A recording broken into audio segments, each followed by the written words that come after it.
Hello and welcome to the weekly NDARC seminar webcast. It's a pleasure to see so many of you out there actually took my advice and have dressed well. Much appreciated. In particular, Professor Joe DeFlew, who I know for a fact is wearing a bow tie. Well done, sir. Now, for those who don't know me, I'm Professor Shane Dart, the convener of the series.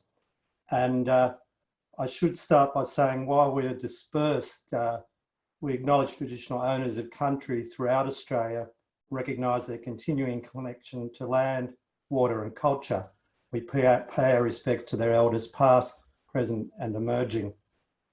Now, it's a real pleasure today to be able to introduce Professor Carla Treloar, who's well known to many of us and who is clearly doesn't have enough to do. She's director of the Centre for Social Research in Health and the Social Policy Research Centre at UNSW.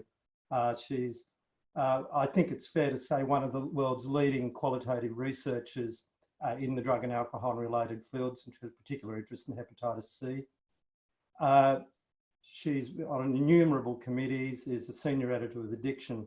Carla has a particular interest in her work in looking at social disadvantage and disadvantaged groups and means to combat it. And she's very much into translating her research into changing perceptions and practice. She's committed to the ethical and respectful conduct of research in close collaboration with affected communities. I think she's been a world leader in that. Today, Carla will be speaking on key findings and lessons regarding people living with HCV and people who inject drugs. As always, you can log your questions in on the Q&A function in Zoom, and I'll relay them to Carla at the conclusion of the presentation. So look, it's terrific to have you, Carla, and it's over to you. Thanks very much, Shane, and thanks very much for the invitation. It does feel like a very long time since I've spoken in full and complete sentences, so apologies for any rustiness today. So I'd like to acknowledge that this work was conducted on the lands of the Bejigal people, and I'm staring daggers at my teenager telling him to be quiet. Our work was conducted on the lands of the Bejigal people, and I pay respects to elders past, present and future, and extend that respects to any Aboriginal or Torres Strait Islander colleagues and friends joining us today.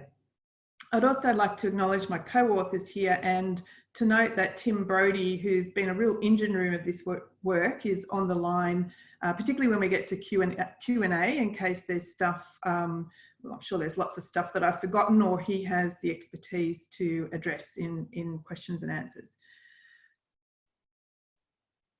And of course, I can now not move my slides. Why is that? There we go. So to acknowledge all of the participants in the many studies that I'm going to talk about in relation to stigma indicators and stigma intervention, and to note also that we've worked really closely with an advisory committee for this project, helping us to think about how our work is important for strategic response and also for the communities affected. And this work was funded by the Australian Government Department of Health, and I've put our little URL at the bottom, but if you're interested in looking at our technical reports or one-page summaries, if you Google CSRH and stigma indicators, you'll hit it. So as a bit of background of stigma, for those who've read the kind of classic seminal text from Goffman, who describes a deeply discrediting attribute. And that often gets attached to an individual, but the work we've done really tries to position this as a social process, that attribute is used to exclude people as an outgroup from the majority. We also know that there's processes of internalizing these social messages and people come to accept these notions of spoiled identities. And all of this happens in relationships of power and control. So going a bit further in kind of bit of definitional work, we also know that enacted stigma or discrimination are the actions of avoiding someone or acting with excessive pity, blaming, shaming, abusing, excluding people because of that deeply discrediting attribute in a process of power and control. There are these, you know, in the literature, these kind of 4 levels of stigma spoken about, from the individual to the structural, but a lot of work gets focused on the individual or the interpersonal. So how can you provide support to health workers so they have better quality and non-stigmatizing, non-judgmental interventions or interactions with their clients? Or how could you help individuals who are affected or are the target of stigmatizing attitudes? How can you help them to, or support them to develop further resilience in response to those experiences? But we also need to keep an eye on the organisational and the structural level. So at the organisational level, it could be issues of policy or practice in a health service or a justice service or a child protection service. And at the structural level, we need to be thinking about public policies, criminalisation, media portrayals, etc.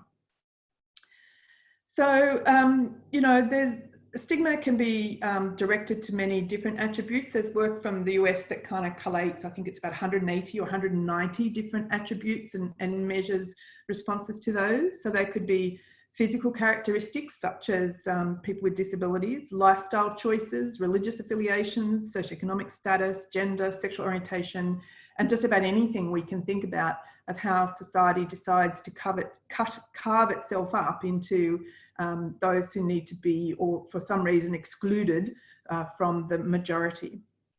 In the work we're interested in, we really need to layer on top of that notions of communicable infections around HIV and Hep C. So this sort of lifts things up to think about what is the fear of contagion that's used, and sometimes that's literal about the infection, and sometimes it's metaphorical, as will I be tainted with the same identity if I work closely or I'm friends with, or I'm partnered with someone with this discredited attribute. There's also a heap of literature from a variety of fields which presents the same patterns over and over about the impacts of stigma, that feeling or anticipating stigma increases issues of stress and shame and depression and isolation and so on, including increased risk-taking. We also know that interactions, people are less likely to disclose health conditions or even avoid attending for healthcare, and present with decreased treatment adherence. So in our work, we're focused on these national strategies for BBVs and STIs, and some of them have a long history. The HIV national strategy is in its 8th formulation, and each of them are 4 or 5 years. So, you know, that's a long history where these strategies have been talking about the importance of stigma and discrimination, and the current set each have this kind of wording in it, that one of the goals is to eliminate the negative impact of stigma, discrimination and legal and human rights issues on people's health. And, you know, that's terrific that they say this, but unlike other aspects of these national strategies, like we need to be ensuring that people at risk are tested and people with diagnoses are put quickly and effectively onto treatment. Until recently, there wasn't a way to monitor the impact or the experience of stigma and discrimination. And so our centre lobbied the national government to say, Department of Health to say, look, I think we can do more here, and we can develop and implement an indicator. So this Stigma Indicators project was funded by the Australian Government Department of Health, where we developed an indicator of stigma for priority groups as identified by the national strategies. And so these bullet pointed lists here, men have sex with men, people with HIV, sex workers, people with Hep B and Hep C, and people who inject drugs. And I'm going to focus on the people who inject drugs today. We also developed what we called a mirrored indicator. So the same kind of setup and structure and concepts, but asking the general public and health workers about their attitudes and behaviours towards these priority groups.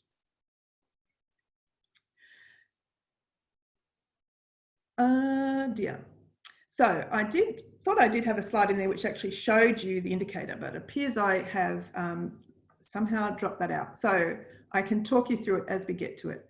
So this is from our most recent survey of people who inject drugs that were recruited via AVIL and its member organisations, the drug user organisations in each jurisdiction across Australia.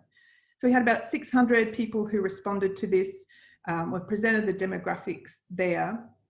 And this is the result of the stigma indicator. So I can talk you through what the indicator is and some of our learnings for implementing it. So the indicator is important in structure in that the first bit is a temporal notion in the last 12 months. So that allows us to measure this periodically and say, you know, in the period X, this much stigma was reported by our priority group, and in the next period, this much stigma was reported by the priority group. Now, before we get into the results, I'll just point you to the black not applicable boxes. And for those with any colour perception issues, it's on the very left-hand side of the bottom two lines. In our first iteration, and you can see that happened in 2016, we thought we were being clever by posing the indicator as a matrix type structure on the page or on the online administration of the survey. And that was because we had a number of people like the Australian National Syringe Program survey hosting our indicator for us, and they were squeezed for space. So we thought this is very efficient to write this as a matrix style question and a not applicable box down the side. So if people didn't have the attribute of interest, they could just tick not applicable and we could get it done very efficiently. Unfortunately, when it came to interpreting that data, it was a bit difficult. So we weren't sure if people were indicating not applicable because the attribute wasn't applicable to them or the question wasn't applicable to them. So in our second wave, as you see on the top line, 2018, we dropped the not applicable option by having to then separate each of the individual questions with a STEM question that says, you know, have you been diagnosed with hepatitis C? Yes, no. For those who indicate yes, then they're asked the attribute. Have you been diagnosed with HIV? Yes, no. For those who indicate yes, then they're asked that attribute. So it took up double the amount of space on the page, but allowed us to have much clearer interpretation of the data. So, you know, for those BODs interested in survey design, the efficiency sometimes doesn't pay off. So in terms of the results here, as I said, if we read from the left of the screen, we're looking at those who indicate not applicable in the first two lines, or not applicable and never in the bottom two lines, and never in the top line. So in the top line, for example, only 19% indicated that they had never experienced stigma in the last 12 months, which means that 81% had experienced stigma in the last 12 months. And on the right-hand side are the indicators of often and always, meaning a more frequent or more significant effect that they wanted to report. So these data do jump around a bit, but we can see that the majority of people who report injecting drugs in the last 12 months have experienced stigma to some extent. Because this was funded by the Department of Health, they were very keen for us to ask a specific question framed in the same way in the last 12 months. And this question was about health workers have treated me negatively or differently. So we do get a little bit of difference between the large needle and syringe program survey sample from 2016, where a lot more people seem to have indicated that had not happened to them, where we have in the last round about 70% saying, yes, it had happened to me in the last 12 months to some extent. We asked this mirrored indicator to the general public via the Australian Survey of Social Attitudes. So this is a representative sample of Australians aged 18 and above, and you can buy modules in that survey as long as they're approved on a fee-for-click basis. So 1,000 people, each state and territory, representative of Australians aged 18 and above. And we asked them, would you behave negatively towards people because of our attributes down the side? And this was a situation where we could ask this in a matrix style because it was applicable to everyone. We didn't need to filter people by the experience of having an STI or having HIV, etc. So, you know, this is a monitoring tool. So we want to compare the proportions in responding to injecting drug use, for example, over this period to the next period to the next period. So we have one round of this at the moment to consider. And we don't want to set up perverse in competition between these various attributes. But this pattern that you see on the slide holds for every sample that we collected, that the general public and health workers are more likely to say that they would behave negatively towards someone because of their injecting drug use than any other of the attributes. When we work closely with the peak community organisations, and you know, they're still kind of stunned, for example, that 50% of the general population sample would say that they would behave negatively towards someone because of their HIV status. And that's been used quite effectively in some advocacy campaigns about saying, you know, the issue of stigma for people with HIV has not gone away. For health workers and health students recruited by online means, about 750 of those recruited from all states and territories, we've asked the same question: would you be likely to? So would you behave negatively towards other people because of their list of attributes and so on? So we have about 56% saying yes, they would behave negatively towards someone because of their injecting drug use. And, you know, we know this is a hard thing for people to say on the page. So we also asked the question, in the last 12 months, have you witnessed any health workers behaving negatively towards patients or clients because of their list of attributes? And here we see a larger proportion, close to 70%, saying they had witnessed another health worker behaving negatively towards someone who injects drugs. Now, any of you people who run periodic monitoring things, it's difficult data to publish, and because it's a monitoring tool rather than a research process. But we have published these papers and more to come. So the first one, led by Tim, who's on the line today, was really setting out why we need this indicator for national policy monitoring in the bloodborne virus and STI sector.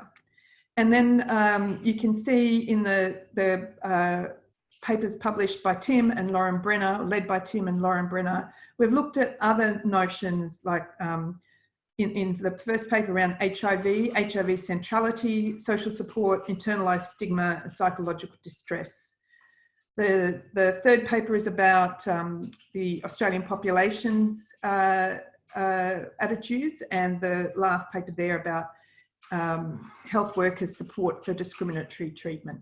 So each of these has been, you know, allowing us to dig a bit deeper beyond the indicator question, which is important for policy monitoring, digging a bit deeper, adding on to the long history of our centre in exploring stigma, so that we're building up a basis for the next piece of work that I want to tell you about, which is stigma reduction interventions. So, you know, so it's great that we know how much stigma going on. So now what do we do about it? Now, there is a significantly sized literature about, you know, how you should approach stigma reduction interventions. A lot of it comes from mental health and some from HIV in low and middle income countries. In the mental health literature, there's a focus on the importance of notions of recovery for people living with mental health conditions. So that's a challenging sort of framing for us to think about, because there aren't issues of contagion and perhaps less or no issues of blame, which we see over and over again in injecting drug use and sometimes HIV and sometimes sex work. So there are differences in the attributes we are interested in, even between, for example, what we need to think about for hepatitis B, what we need to think about for sex work, for Hep C, for HIV, for men of sex with men, for people who inject drugs. So we need this close, detailed work to understand the specific issues that we should address in stigma reduction interventions for each of these attributes, let alone the layering of these attributes together and with other big classes like gender, race, inequality, and so on. So it's a big complex field that we're trying to jump into. So just to give you a little bit more background here, and Patrick Corrigan has published a lot in mental health stigma reduction, and we're drawing a lot on work of him and him. So one of their recent papers was talking about different framings of stigma reduction interventions using categorical versus continuum notions. So in terms of categorical notions of stigma, that would portray the attribute as someone having a biologically determined or a hardwired experience. They're different from everyone else, but they're trying, like others, to achieve their personal life goals, but they come from a different place.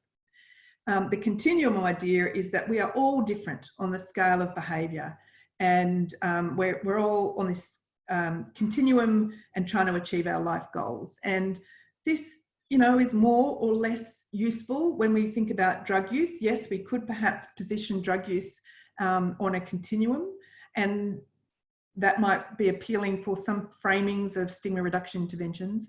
Sexual identity, for example, becomes really contentious to think about, is this a categorical difference or a continuum of identity? And I think there's schools of thought in each place.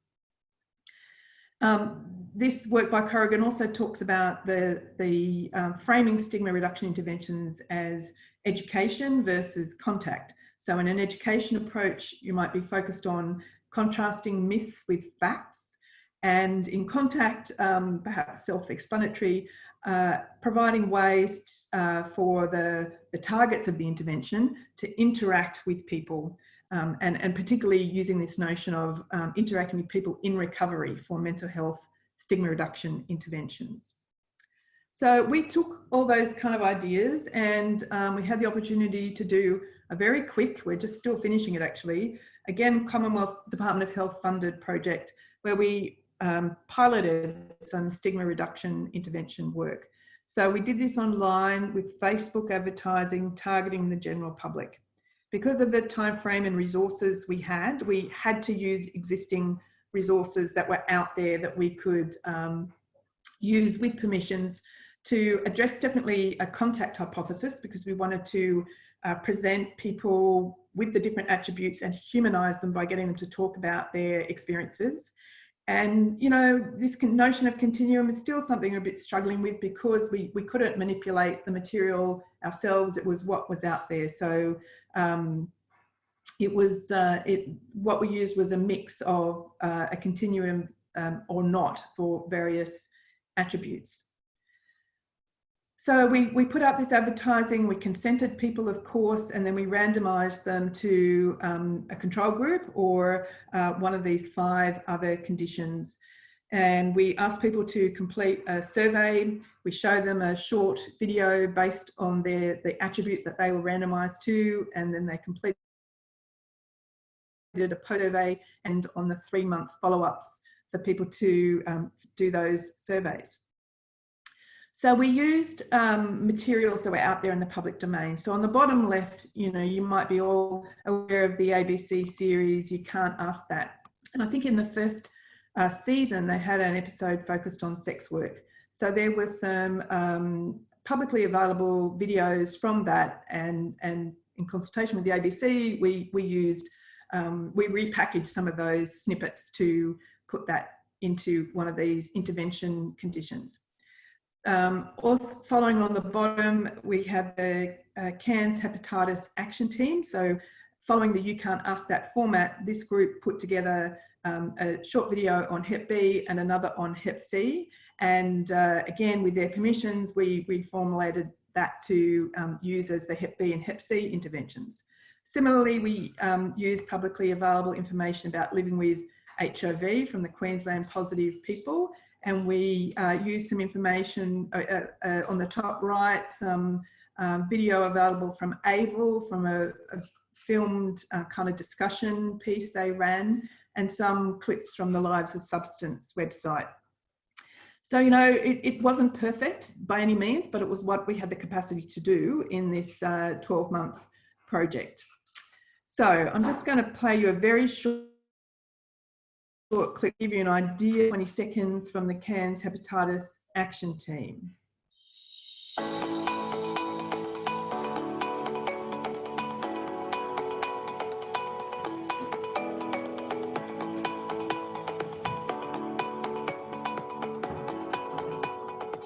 you still have sex? Of course, can't catch Hep C from sex.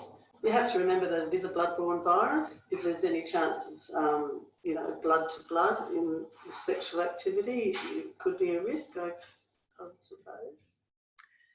So you can see from that, you know, that one in particular is perhaps using that education framework. You know, we can address the myths and contrast them with the facts, but it's also very important that this is done in a way by people living with Hep C to share their own experiences and show them as kind of normal looking people that we would all relate to. Oh, sorry. So in this, we recruited about 2,000 people and had about 300 allocated to the control group or one of the intervention groups. Now, as I said, we're just in the middle of, or just about to press send on the 3-month follow-up, and we want to keep our powder dry on the results. But we did measure these notions around conservatism, values, knowing someone with the attribute, support of different social policies as a marker of overall attitude, and our main outcome measures were the indicator, and then a range of other things, including attitudes towards the attribute, perceptions of the controllability or blameworthiness is another aspect of that. Social distance, which is used very differently in our current moment, but refers to things like, would you be prepared to have a flatmate with this attribute, or have a boyfriend, girlfriend, partner with that attribute, or work with someone with that attribute, etc., and overall opinions. So can't tell you too much at the moment because, you know, it's all secret squirrel. But our results are looking very positive for making a change using the immediate post-survey results. So the results are moving in the right hypothesised direction for most measures for all of the attributes, which is very exciting. And, you know, we're really can't wait to see what the 3-month follow-up data looks like. So our next project is to think about 2 things. You know, how do we deliver this at scale? It's only 2,000 people from across the population. And we would really like that time to develop and incorporate the theory and build for-purpose prompts for the range of different attributes that we are interested in. So that's what we're working on next. But I did want to finish by saying, you know, has this all been done before? There's nothing new under the sun, perhaps. And this was one of the first papers I read when I started work in this field in 2001, and this is by Simon Lenton and Michael Phillips working in WA, where they used old school technology using landline dial-up to a random sample of the WA population and played them like a 2-minute pre-recorded message about needle and syringe programs and measured attitudes pre and post, like we've done. And like we're finding, the attitudes shifted in the right direction for each of the things they were interested in. So, you know, are we doing anything new? Was this a stigma reduction intervention? It definitely focused on issues of education about what NSPs are and how they can affect the lives and health of people who inject drugs and the lives and health of the broader community. And maybe that's it helps us to understand for this attribute, maybe education is a precursor for stigma reduction. Do we know what the general population understands about needle and syringe programs in this example? And so do we need to provide that education before we can move into sort of more sophisticated approaches for stigma reduction? So the need for theory development in this area is really strong. We've got some great ways in from mental health and HIV in low and middle income countries, but there's a lot more that we could do to understand how best to deploy resources in this sector. So I'm going to stop there and say, please contact me or Tim for any follow-ups and particularly any questions of technicality. And as I said, if you search for CSRH stigma indicators, you'll come up with our plain English summaries that we prepare for community distribution, and the technical reports where we go into more detail about the underpinnings of the indicator and sampling techniques and so on. So I'm going to stop there and stop sharing my screen, I believe is the instruction. Great. Thank you very much, Carla. It's a fantastic body of work. And we're going to now have Tim Brodie, your colleague, is online to help answer questions. Tim, there you are. He does exist. We've got a first question we got, and I'm not sure who wants to answer it. Dr. Fadil Pedic. Hello, Fadil, had a long time. Did you define stigma and discrimination just in the context of injecting drug use, or was it a more broader concept? So was it related to drug use per se is the question? Yes, it was. So we asked on that indicator, have you experienced stigma discrimination in relation to your injecting drug use, your HIV status? And of course, people answered what was relevant to them. So, you know, we did have people commenting about other aspects of their lives and identity that they believe attracted stigma, particularly around race. But in this instance, we were defining stigma in relation to your injecting drug use, HIV status, Hep C status, etc. Okay. Well, it's a related question from Tom. I think, what do you think are the primary drivers behind people who inject drugs being negatively viewed in comparison and treated into other areas of stigma? What's different? Is it, is it hepatitis? Is it, I mean, could you pull apart? It's one thing to say there's stigma and it is beyond question. Yeah. But what does that look like? Or how's it structured? Jane, didn't you publish a paper called Mad, Bad and Dangerous to Know? Was that you? It was.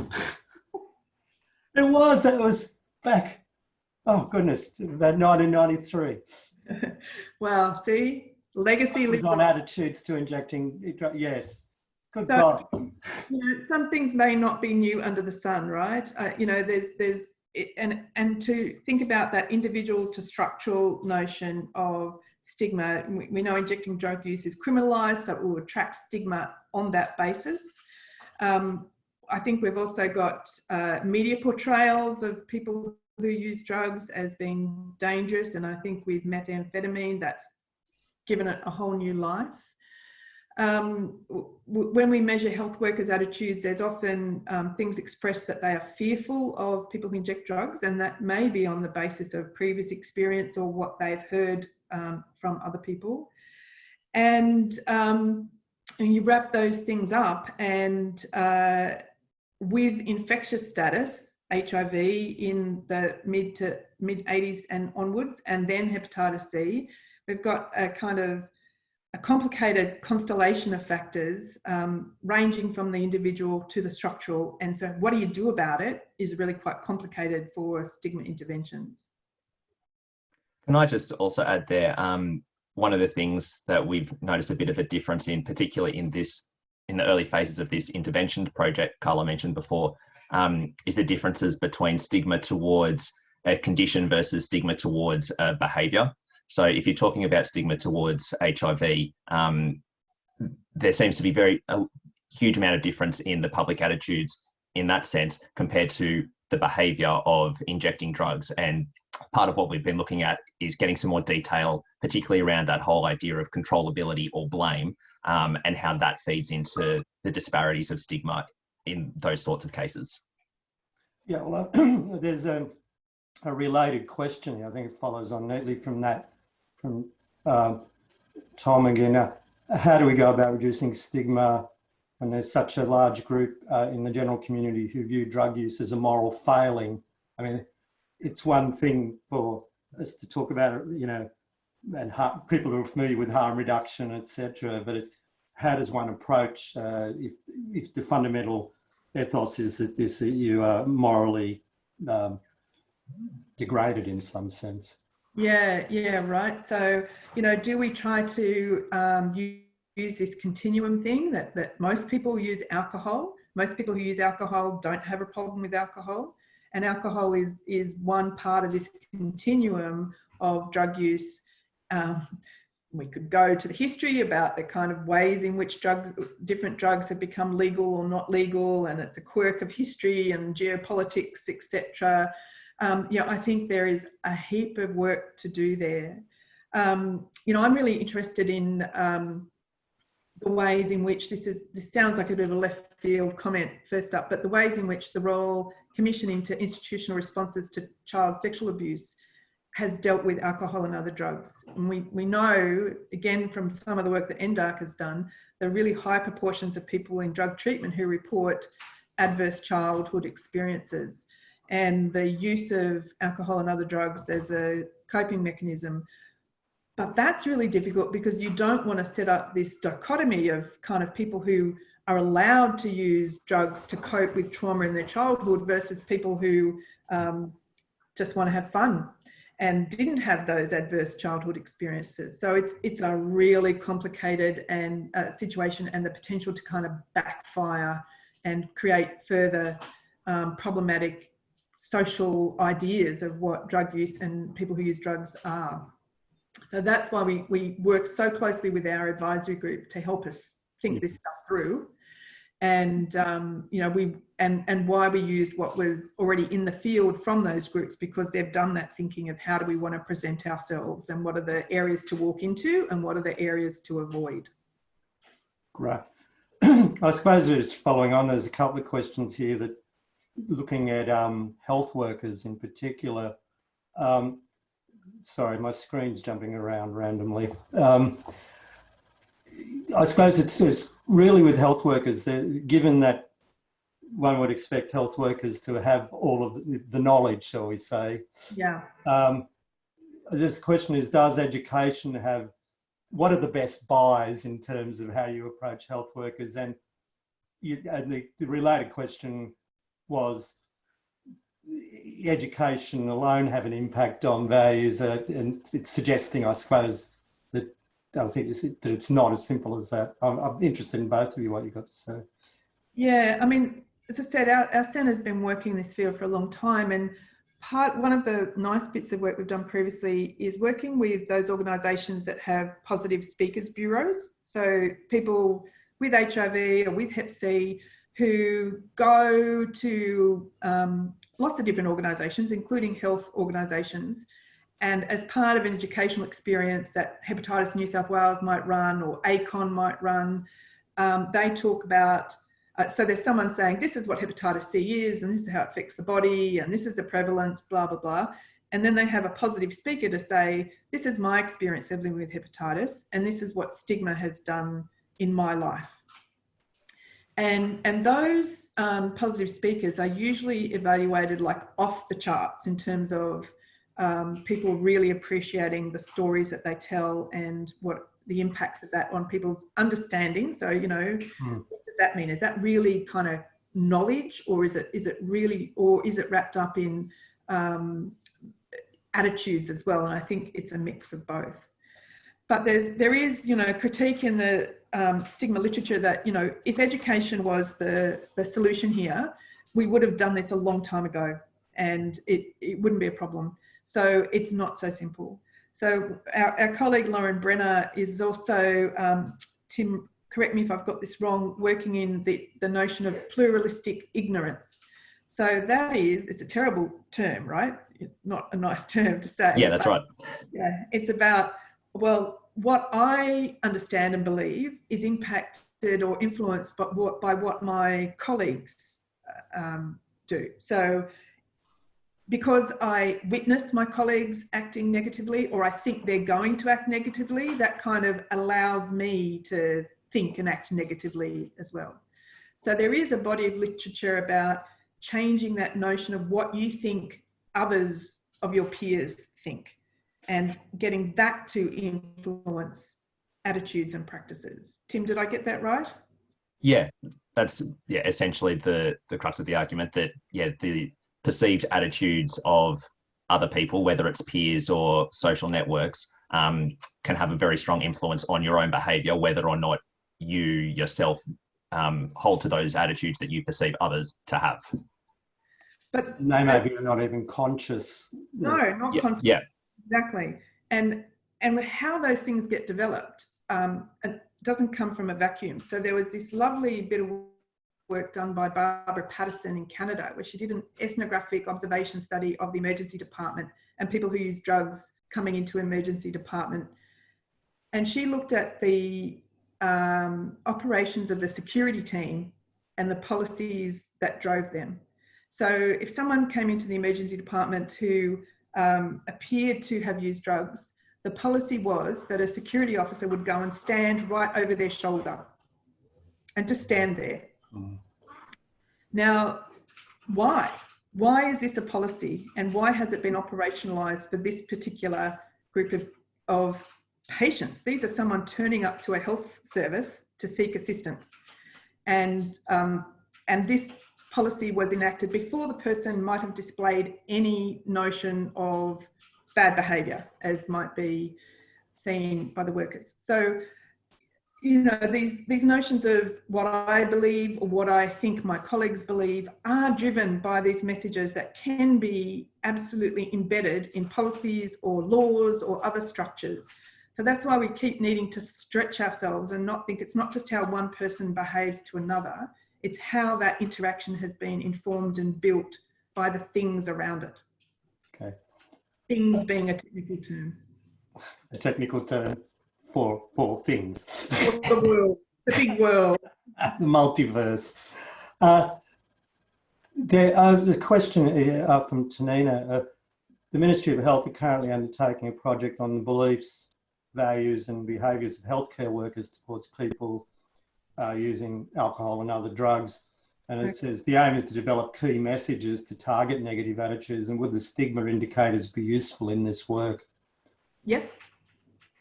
Yep. And in fact, we didn't use a stigma indicator for this, but there was in New South Wales, there was a program drawing on the work, a training module that had been developed by AVIL and NEWA, the National and New South Wales Drug Use Organisations, for stigma, and that was developed by New South Wales Health in their HETI HETI organisation and delivered as an online training module. And we did the evaluation of that by asking people to complete, again, pre-post follow-up surveys. And you know, it is that, again, that exposure and dealing with myths and providing people with ways in which they can respond to situations they might be unfamiliar with or uncomfortable with. I've just got a question. Is there the ethnography of the ED department you were talking about? Is there a link to that work? Is it published or? Yep, definitely published. Patterson with 1 T, Barbara. I can attach the link to this to these sets of slides or something if that would be useful. Okay, go. Okay. Tom, did you have anything you wanted to add? No? No. Look, I think it's not an easy task you've set yourself. And you're right, good God, 1993.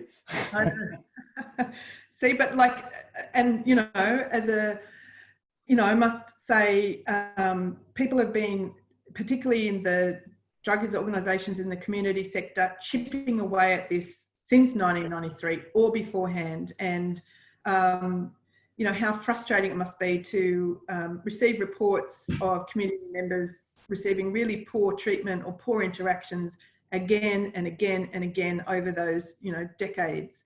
You know, it's really not good enough. Why, particularly in the health system, when someone is turning up to seek assistance, that their kind of eligibility or their legitimacy as a patient or a client is questioned because of this one attribute.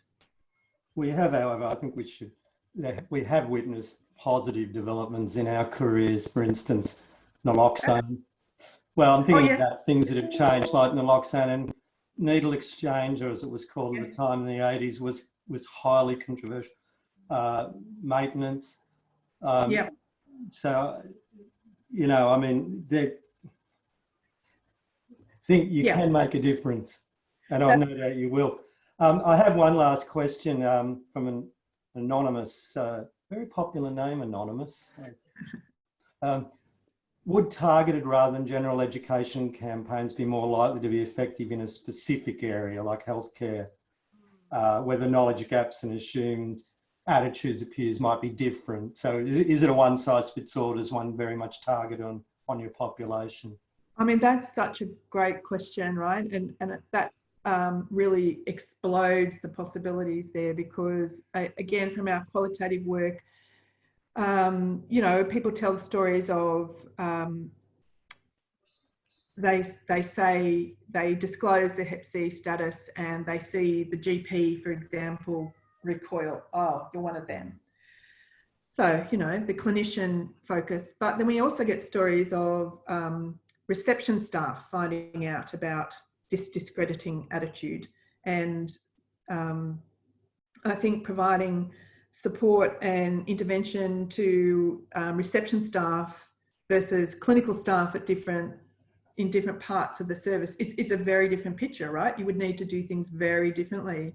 So yeah, I think that is, you know, the next frontier is to sort of break down this blob of what is healthcare worker and think about how to tailor and target that, you know, whether that's sort of pre-surveying people to find out their levels of knowledge, or, you know, we did that a little bit in asking people, did they know someone with these attributes? So we could use that as a modifier, and we'll look at all that stuff in further analysis. But, you know, it is a question, and I think that's what we want to do, is be smart and sophisticated in this work, and really take forward the theory and the implementation to drive most effective change.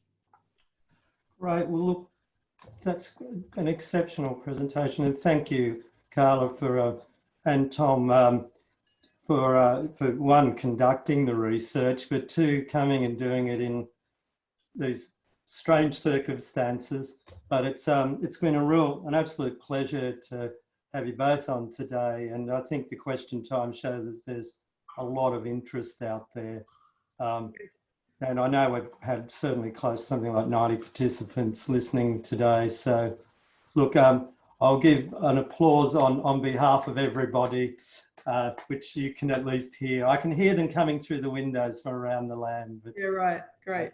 Thank you very much. It's been a real pleasure, and have a wonderful evening. Thanks very much. Thank Bye. you. Guys, bye-bye.